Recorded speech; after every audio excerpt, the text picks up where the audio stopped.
Congress party 2023 ఎన్నికల్లో చెప్పిన వాగ్దానాన్ని నిలుపుకున్నట్టే. ఇప్పుడు వాళ్ళు ఆనాడే చెప్పి ఆనాటి రోజులు తెస్తాము అని ప్రకటించిండ్రు కదా. ఆనాటి రోజులు వాళ్ళ తెలంగాణ అంతటా ఆ పాత కాంగ్రెస్ నాటి రోజులన్నింటినీ తెచ్చి వాళ్ళ వాగ్దానాన్ని నిలుపుకున్నారు. ఇవాళ దానికి ఎన్నికలు ఎందుకండి ఇక పెట్టుడు?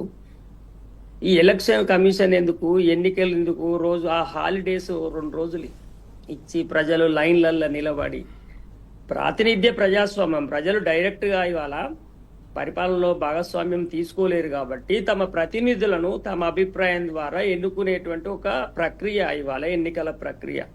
ప్రాథమిక హక్కైన ఓటు హక్కును ఇవాళ రద్దు చేస్తున్నది ఈ ప్రభుత్వము. ఇవాళ కేతనపల్లి మున్సిపాలిటీలో 14 వార్డులలో ప్రజలు వేసినటువంటి అభిప్రాయం ఏంటిది, వాళ్ళ విలువ ఏంటిది? ఇవాళ అంటే మీ వేసిన ఓటును మేము రద్దు చేస్తాము, మీ అభిప్రాయాన్ని మేము కాలరాస్తామని ఇవాళ బహిరంగంగా పచ్చిగా నగ్నంగా ప్రకటిస్తున్నటువంటి తీరు కదా ఇది.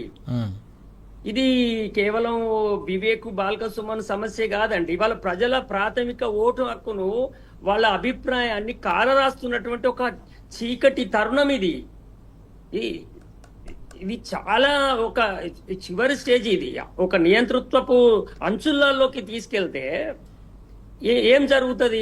ఇప్పుడు మరి దానికి ఎలక్షన్ ఎందుకు పెట్టినట్టు? మరి మేమే మొత్తం మున్సిపాలిటీలలో పరిపాలన కొనసాగించుకుంటామంటే అయిపోతుంది. ఇప్పుడు ఆర్డీఓలు, ఎస్పీలు, ఏసీపీలు, కలెక్టర్లు మొత్తం మీరు చెప్పినట్టే వినబడతారు. ఎన్నికలు పెట్టకుండా మీరే మీ పరిపాలన కొనసాగించుకుంటూ ఓడిపోయేదానికి ఈ ఎలక్షన్లు పెట్టి ప్రజలతోటి వేపించి వాళ్ళని నవ్వుల పాలు చేసి మీరు ఎటుదిక్కు అభిప్రాయం చెప్పినా మేము మీ బంద్ పెట్టి మా అభిప్రాయాన్ని నెగ్గించుకుంటామన్న తర్వాత వాళ్ళని నవ్వుల పాలు చేస్తున్నారు. ఇవాళ వికటాట్టహాసం చేస్తున్నారు ఇవాళ కేతనపల్లి వీధులలో. దుర్మార్గం, ఇది చాలా దారుణము. ఇప్పుడు ఏమైతుందంటే ఇట్లా ఈ రకమైన పరిస్థితి తీసుకొస్తే ఎవరు ఈ దుడ్డు ఉన్నవాడిది రాజ్యం అంటే, ఒకవేళ నిజంగానే రేవంత్ రెడ్డి మీద అట్లా ఇవాళ ఈ తెలంగాణను పరిపాలిస్తున్న కాంగ్రెస్ ప్రభుత్వం మీద ఈ దాష్టికానికి రేపు కేంద్రంలో ఉన్న వేరే పార్టీ అధికారాన్ని ఉపయోగించి దుర్మార్గం చేస్తే సరేనా? ఓకేనా? మరి అంగీకరిస్తారా? ఇప్పుడు అక్కడ నిజంగానే బాల్క సుమను ఇవాళ అరెస్ట్ చేసింది కదా. బాల్క సుమను నిజంగానే పోలీసుల మీద దాడి చేసి ఉంటే, అక్కడ ఏదో సౌండ్ వస్తుంది సార్. అక్కడ చెప్పండి. బాల్క సుమన్ పోలీసుల మీద దాడి ఎప్పుడు జరిగింది? నిన్నటి అరెస్టుకు 24 గంటల ముందేమో జరిగింది అనేది వాళ్ళు చెప్తున్నటువంటి విషయము. అక్కడ కనీసం 1000 నుంచి 2000 మంది పోలీసు కవాతు చేసింది. తెలంగాణ ఉద్యమం నాడు కూడా మనకు సీమాంధ్ర పరిపాలకులు కూడా ఉద్యమాన్ని అణచడానికి గంట మందిని ఏ పట్టణంలో దించలేదు సార్. అక్కడ మా ఎన్నికైనటువంటి ప్రజాప్రతినిధులు ఓట్లు వేయడానికి పోతామని వెంబడి తీసుకుపోతుంటే అడ్డుకోవడానికి 1000-2000 మందితోటి మొత్తం ప్రజానీకాన్ని భయభ్రాంతులకు గురి చేసి వాళ్ళకి ఎవరు రాకుండా, వాళ్ళకి సపోర్టర్స్ ఎవరు ఉండకుండా ఒక సంకేతం ఇచ్చినారు. అయినా గాని వందలాది మంది కార్యకర్తలు వీళ్ళని ఎన్నుకున్నటువంటి ప్రజలంతా వాళ్ళ వెంబడి వచ్చి వాళ్ళని మున్సిపల్ ఆఫీస్ లాగా తీసుకెళ్తా ఉంటుంటే, ఆ తీసుకెళ్లే ప్రక్రియను పోతుంటే 1000 మంది పోలీసులు ఉన్నారు కదా. నిజంగానే వివేక్ కాన్వాయ్ మీద సుమన్ వాళ్ళు దాడి చేస్తుంటే దాడి చేస్తారనే విషయం ముందుగాల తెలియదా? బాల్క సుమన్ ను హౌస్ అరెస్ట్ ఎందుకు చేయలేదు? బాల్క సుమన్ మున్సిపల్ ఆఫీస్ దాకా, రోడ్డు మీద దాకా ఎందుకు రానిచ్చింది పోలీసు? ఒకవేళ బాల్క సుమన్ అట్లాంటి ఆ వ్యక్తిత్వం ఉన్నవాడని ఒకవేళ మీకు తెలిస్తే, మీరు నిన్న జోగురామన్నను జైలుకు వెళ్తున్న సుమన్ పరామర్శించడానికి వెళ్తున్నప్పుడు హౌస్ అరెస్ట్ చేశారు కదండి. బాల్క సుమన్ ఎందుకు అరెస్ట్ చేయలేదు? దాడి జరిగింది. దాడి జరిగిన వెంటనే అక్కడి నుంచే గొరగొర గుంజుకపోయి జైలుకు పంపనుంటారు సుమన్ను. 2 రోజులు ఇంట్లో ఎందుకు ఉండనిచ్చారు అంటే మీకు బేరసారాలు కుదరలేదు, ఇంకా కుదరలేదు. ఇంకా కూడా ఆ గెలిచిన ప్రజాప్రతినిధులు మా ప్రజలు మాకు ఈ పార్టీలో ఉండమని ఓటు వేసిండ్రు, మేము వాళ్ళని ఎట్లా ద్రోహం చేస్తాం, మేము అట్లనే ఉంటాం, మేము అమ్ముడు పోమని నిలబడితే ఈయన ఉన్నంతసేపు వాళ్ళు ఈ ధైర్యాన్ని చూసుకొని అట్లనే నిలబడతారు. కాబట్టి ఈయన జైలుకు పంపాలని వాళ్ళ దాడి చేసిరంటే పోలీసు యంత్రాంగము ఇవాళ మేము అట్టర్ ఫెయిల్ అయినాము, మమ్మల్ని బాల్క సుమన్ అనే ఒక 20 మంది గుంపు మమ్మల్ని కొట్టి చంపడానికి చూసిందని ఒప్పుకుంటున్నట్ట. అంటే ఎంత మాలిపులేటెడ్ మీరు అర్థం చేసుకోండి.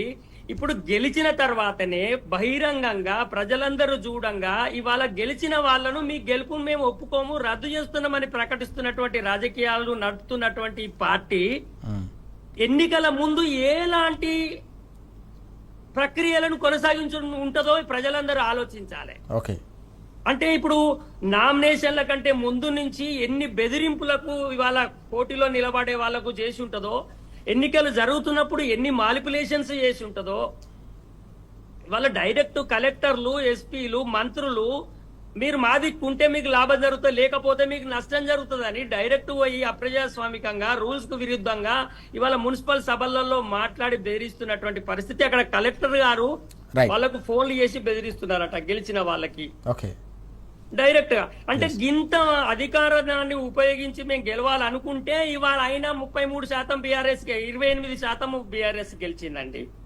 అంటే ఒకవేళ నిజంగా ఒరిజినల్ గా డెమోక్రటిక్ గా ఎలక్షన్లు జరిగి ఉంటే, న్యాయబద్ధంగా ఎలక్షన్లు జరిగి ఉంటే ఇవాళ బీఆర్ఎస్ పార్టీ అంటే కాంగ్రెస్ వ్యతిరేక పార్టీ ఏదైనా కావచ్చు ఎన్ని సీట్లు గెలుస్తుండే ఈ రాష్ట్రంలో మీరు అర్థం చేసుకోండి.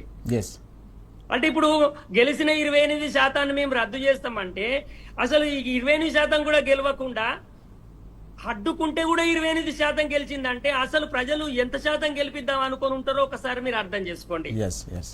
సో ఈ రకంగా ప్రజాస్వామ్యాన్ని కూరి చేస్తారు. తర్వాత ఇంకొక దురదృష్టకరమైన సంఘటన చెప్తే ఏంటంటే, ఇప్పుడు 4 సిపిఐ సభ్యులు ఉన్నారండి అక్కడ. వాళ్ళ మీద భౌతిక దాడులకు దిగి వాళ్ళను ఒక రకంగా అనేక రకాల హింస చేసి ఇబ్బంది పెడుతున్నట్టే అదేదో స్థానిక సిపిఐ సంస్థ. ఇప్పుడు సిపిఐ రాష్ట్ర కార్యదర్శి గారు ఎందుకు రారండి కాతనపల్లికి? ఆయన గెలిపించుకున్నటువంటి వాళ్ళ సభ్యులు వాళ్ళ జెండా మీద పట్టుకొని గెలిచిన సభ్యులను మీరు ఎవరా ఇట్లా చేసడానికి నేను కాతనపల్లికి వస్తున్నా అని కూనంనేని సాంబశివరావు గారు ప్రకటించరా? అంటే ఏంటిది అసలు? ఇంత అన్యాయం జరుగుతుంటే కూడా మీరు ఒక అధికారంలో ఉన్న పార్టీకి మనం ఉండాలంటే ఉంటేందని, అధికారం ఉంటేంది లేకపోతే ఏందండి నాకు అర్థం కాదు. సుమన్కు జైలుకు ఒకట పెద్ద ఇష్యూ. ఇప్పుడు ఆయన అసలు ప్రొఫెషనల్ గా ఆయన 100% సక్సెస్ అయ్యింది. ఇప్పుడు సుమన్ అనేటి ఆయన రాజకీయంగా ఆయన ప్రొఫెషనల్, ఆయన పాలిటిక్స్ లో ఇవాళ నన్ను నమ్ముకున్న ప్రజల దిక్కు, నన్ను నమ్ముకొని పనిచేసిన కార్యకర్తల కోసం నేను జైలుకు పోవడానికి సిద్ధమని ఆయన క్యారెక్టర్ ను నిరూపించుకున్నాడు. ఇప్పుడు అది సుమన్ కు వ్యక్తిగతంగా లాభము, ఆయన రాజకీయంగా అయిపోయింది. 2 ఏళ్లకి ఆయన విజయం సాధించింది. ఇప్పుడు ఆయన కోసం వేలాది మంది, వందలాది మంది పోలీసు వాహనాల మీద దుంకి ఇగో మేము ప్రాణమైనా ఇవ్వడానికి నీకు సిద్ధం ఉన్నావు, మా కోసం నువ్వు ఇంత పనిచేస్తున్నామని ఆయన క్యారెక్టర్ నిర్మాణం అయింది. దానివల్ల సుమన్ కు బెటరే. కానీ పార్టీగా ఇవాళ రాష్ట్రంలో ఏం చేస్తున్నారు, అసలు ఎన్నికల ప్రక్రియను ఎట్లా కొనసాగిస్తున్నారు, ఈ రాజకీయాలు ఎట్లా కొనసాగిస్తున్నారు, ఈ దుర్మార్గం ఎంత దారుణంగా ఉన్నది అనేది ఇగో ఆనాటి రోజులు చేస్తారనే వాక్యం నేను అందుకే తీసుకున్నాను. ఇంత దారుణంగా, ఇంత అప్రజాస్వామికంగా, ఇంత దౌర్జన్యపూరికంగా ఇవాళ వ్యవహారాలు కొనసాగిస్తే ఇప్పుడు నేనేమంటున్నా, ఇప్పుడు మౌనంగా ఉన్నటువంటి లేదా దీన్ని అయితమైతే బీఆర్ఎస్ ఉన్నప్పుడు చేసిరని కొంత వ్యాఖ్యలు చేసి సమర్థించే ఒక గుంపు ఉంది కదా, ఒక వ్యక్తులు ఉన్నారు కదా, వాళ్ళందరూ ఓకే ఇప్పుడు దీన్ని కూడా ఖండించకండి, ఇది ఇట్లనే ఉండనియండిగా. కానీ రేపు ఒకవేళ మళ్ళా ఇట్లనే కొనసాగితే మీరు అంగీకరిస్తారా? ఈ మౌనాన్ని ఇట్లనే కొనసాగిస్తారా? ఇది దీనికి సిద్ధంగా ఉండాలి సమాజం. మరి సరే ఇవాళ అవకాశాలు ఉపయోగించుకొని ఇది కొనసాగిస్తుంటే ఇది మంచిదే అని చూసేవాళ్ళు, మౌనంగా ఉండేవాళ్ళు, రేపు పొద్దుగాల ఇదే దాష్టికం, దౌర్జన్యం జరిగితే ఇవాళ వాళ్ళ పత్రికలో ఒక వాక్య కూడా వచ్చింది, బోటాబోటీ మెజార్టీతో ఉన్న ప్రభుత్వం అని. రేపు పొద్దుగాల ఈ ప్రభుత్వానికి రేపు మెజార్టీలో చిన్న లోపం వస్తే, రేపు 2 నిమిషాలలో కావాలనుకుంటే ప్రతిపక్షంలో ఉన్న వాళ్ళు రేపు మద్దతు ఇచ్చి రేపు ఆ చర్య చేస్తే అంగీకరిస్తామా? ఇవాళ 2 ఏళ్ల నుంచి ప్రతిపక్షంలో మౌనంగా కూర్చున్న వాళ్ళు ఇట్లాంటి కార్యక్రమాలు చేయాలంటే వాళ్ళు చేయకపోదురా?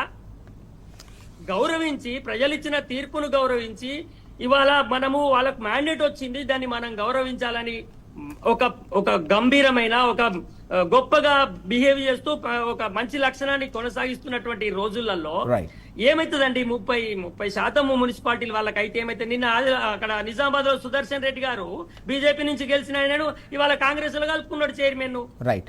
రేపు పొద్దుగాల ఈయన ఎన్నిక అయిన తర్వాత ఒకవేళ ఈయన పోతే ఇక కలుపుకుంటాడు కావచ్చు, అది వ్యక్తుల లోపం అవుతుంది. కానీ పార్టీలుగా, మంత్రులుగా, కలెక్టర్లుగా, ఎస్పీలుగా మనం వ్యవస్థను కుల్లబోడుస్తుంటే దాన్ని సర్వనాశనం చేసి బహిరంగంగానే ఇంత దుర్మార్గాలు చేస్తే ఇక ప్రజాస్వామ్యంలో ప్రజలకు మన మీద ఏం విలువ ఉంటది? Yes, ఈ విజయ్ ఎన్నికల పట్ల ఏమి గౌరవం ఉంటది?